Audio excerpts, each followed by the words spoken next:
जी हाँ दोस्तों, हो जाइए तैयार क्योंकि कल सुबह होने वाला है खेसारी लाल यादव का पेश है और एक धमाकेदार लोकगीत, जिस गाने का बोल है चढ़ते लगनिया। जी हाँ दोस्तों, लगन के स्पेशल मौके पर आप सभी के बीच में लेके आ रहे हैं भोजपुरी की आन बान शान superstar trending star Khesari Lal आवाज़ कल सुबह एक गाना बहुत ही धमाकेदार।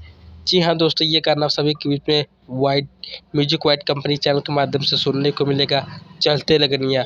जी हाँ दोस्तों, इस गाने में आवाज़ दिया है खेसारी लाल यादव ने, साथ में आवाज़ दिया है सेल्फी राज ने। जी हाँ दोस्तों, कल सुबह सभी लोग इस गाने को ज़्यादा से ज़्यादा सुनिए और प्यार और आशीर्वाद दे के सुपर डुपर हिट बनाए।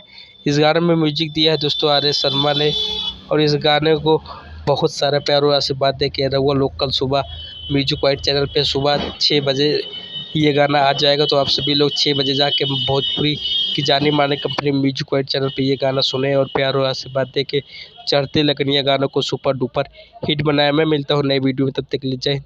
जी हाँ दोस्तों, ऐसी भोजपुरी और चटपटी न्यूज़ देखने के लिए हमारे पसंदीदा चैनल भोजपुरी म्यूजिक चैनल को आप सब लोग सब्सक्राइब कर लीजिएगा, क्योंकि भोजपुरी स्टार से जुड़ी हर छोटी छोटी अपडेट आप सभी को सबसे पहले भोजपुरी म्यूजिक चैनल पे ही देखने को मिलेगी। सब्सक्राइब करिए।